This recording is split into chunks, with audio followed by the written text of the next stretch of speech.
British పాలనలో మన దేశం ఒక బానిస దేశం. మన మాటకు విలువ లేదు. మన జీవితాలకు భద్రత లేదు. ఆ రోజుల్లోనే ఖుదీరాం లాంటి యువకులు తిరుగుబాటు స్వరం వినిపించారు. ఖుదీరాం బోస్ 1889 డిసెంబర్ 3న బెంగాల్లోని మేదినాపూర్ జిల్లాలో జన్మించాడు. చిన్న వయసులోనే తల్లిదండ్రులను పోగొట్టుకున్నాడు. అనాథలా పెరిగిన అతని హృదయంలో దేశం పట్ల ప్రేమ మాత్రం ఎప్పుడూ అనాథ కాలేదు. ఖుదీరాం బోస్ అది పాఠశాలలో చదువుకునే రోజులు. బ్రిటిష్ ప్రభుత్వం వందే మాతరం అనే మాటను నిషేధించింది. ఇప్పుడే ఖుదీరాంను బలంగా ఆలోచనలో పడేసింది. వందే మాతరం అనే మాటను నిషేధించవచ్చు, భావాన్ని ఎలా నిషేధిస్తారు? అందుకే రహస్యంగా బ్రిటిష్ వారికి వ్యతిరేకంగా పాంప్లెట్లు పంచాడు.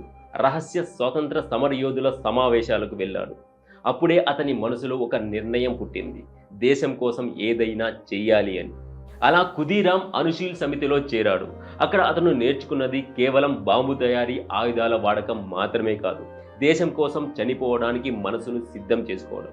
అతని ధైర్యాన్ని చూసి పెద్ద పెద్ద విప్లవకారులే ఆశ్చర్యపోయారు. కలకత్తా మ్యాజిస్ట్రేట్ అయిన డగ్లస్ కింగ్ఫోర్డ్ భారతీయుల పట్ల అత్యంత క్రూరంగా ప్రవర్తించేవాడు.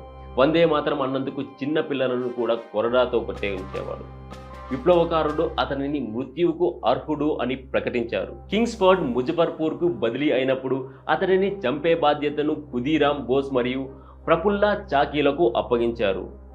ఖుదీరాం, ప్రఫుల్లా చాకీ ముజఫర్పూర్ చేరుకొని కింగ్స్ఫోర్డ్ కదలికలను నిశితంగా గమనించారు. రాత్రి 8:30 సమయంలో కింగ్స్ఫోర్డ్ క్లబ్ నుంచి బయటికి వస్తారని ఎదురు చూస్తున్నారు. సరిగ్గా చీకటిలో ఒక గుర్రపు బండి రావడం చూసి కింగ్ఫోర్డ్ అందులోనే ఉండాడని భావించి ఖుదీరాం శక్తివంతమైన బాంబును విసిరారు. ఆ బండిలో కింగ్స్ఫర్డ్ లేడు. అందులో ప్రయాణిస్తున్న మిసెస్ కెన్నడీ మరియు ఆమె కుమార్తె మరణించారు. వెంటనే ఆ ఇద్దరు అక్కడి నుంచి కాలినడకన పారిపోయారు. ఖుదీరాం దాదాపు 25 మైళ్ళు పరిగెత్తి వైనీ రైల్వే స్టేషన్